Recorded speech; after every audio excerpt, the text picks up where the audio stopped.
राधे राधे दोस्तों। अश्विन मास की कृष्ण पक्ष की एकादशी की कथा को सुनने मात्र से ही सारे पाप नष्ट हो जाते हैं। चलिए आज इसी एकादशी की व्रत कथा को स्मरण करते हैं।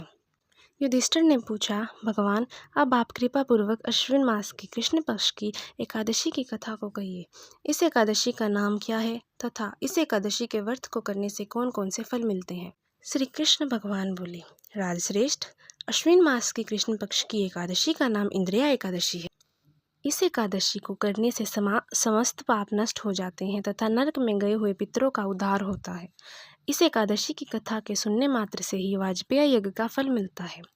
सतयुग में महिष्मतिपुरी में इंद्रसेन नामक प्रतापी राजा राज्य करते थे। एक समय राजा अपनी राजसभा में बैठे थे। देवऋषि नारद वहां आए। देवऋषि नारद बोले, राजन, मैं आपकी धर्मपरायणता देखकर अत्यंत प्रसन्न हूँ। राजा बोले, हे महर्षि, आपकी कृपा से मेरे राज्य में सब कुशल पूर्वक है। नारद जी बोले, राजन, मुझे एक आश्चर्य हो रहा है कि मैं एक समय जब ब्रह्मलोक से यमलोक को गया तो उस जगह यमराज की सभा के मध्य मैंने आपके पिताजी को बैठे देखा था। आपके पिता महान ज्ञानी, दानी तथा धर्मात्मा थे। वे एकादशी का व्रत नष्ट हो जाने से यमलोक में चले गए।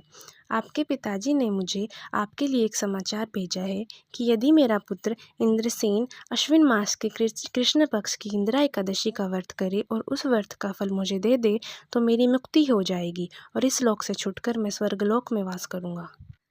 जब राजा ने देवऋषि नारद जी से ऐसे वाक्यों को सुना तो उसे दुख हुआ। वह इंदिरा एकादशी के व्रत की विधि पूछने लगा। नारद जी, आप मुझे इस एकादशी के व्रत की विधि बतलाइए। नारद जी बोले, राजन, अश्विन मास की कृष्ण पक्ष की दशमी के दिन प्रातःकाल श्रद्धा स्नान करना चाहिए। इसके पश्चात दोपहर को भी स्नान करना चाहिए। श्रद्धापूर्वक पितरों का श्राद्ध करें और उस दिन एक समय भोजन करें। रात्रि को पृथ्वी पर शयन करें। दूसरे दिन अर्थात एकादशी के दिन प्रातःकाल दातुन करें और स्नान करें। इससे पश्चात भक्तिपूर्वक व्रत को धारण करें और यह कहें, मैं आज निराहार रहूँगा और समस्त भोगों को त्याग दूंगा। भोजन कल करूँगा। हे भगवान, आप मेरी रक्षा करने वाले हैं, आप मेरे व्रत को निभाइए। इस प्रकार आचरण करके दोपहर को शालिग्राम की मूर्ति के भोग लगाएं।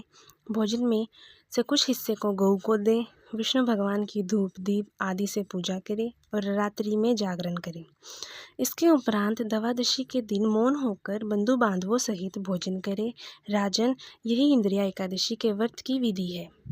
राजन, यदि तुम आलस्य रहित होकर इस एकादशी के व्रत को करोगे तो तुम्हारे पिताजी अवश्य ही स्वर्ग को जाएंगे। देवऋषि नारद राजा को जब उपदेश देकर अंतर्ध्यान हो गए तो राजा ने इंदिरा एकादशी आने के पर उसका विधि पूर्वक व्रत किया।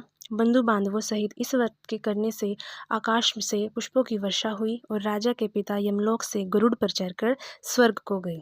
राजा इंद्रसेन की एकादशी के व्रत के प्रभाव से इस लोक में सुख भोग कर अंत में स्वर्गलोक को गए।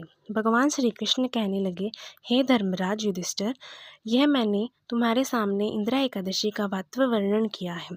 इस कथा के पढ़ने व सुनने मात्र से ही समस्त पाप नष्ट हो जाते हैं और अंत में मनुष्य स्वर्गलोक में जाकर वास करता है। कथा का कथासार। मनुष्य को चाहिए कि वह जो भी संकल्प करे उसे तन मन धन से पूरा करे। किसी भी कार्य का संकल्प करके तोड़ना उचित नहीं होता। बोलो राधे राधे।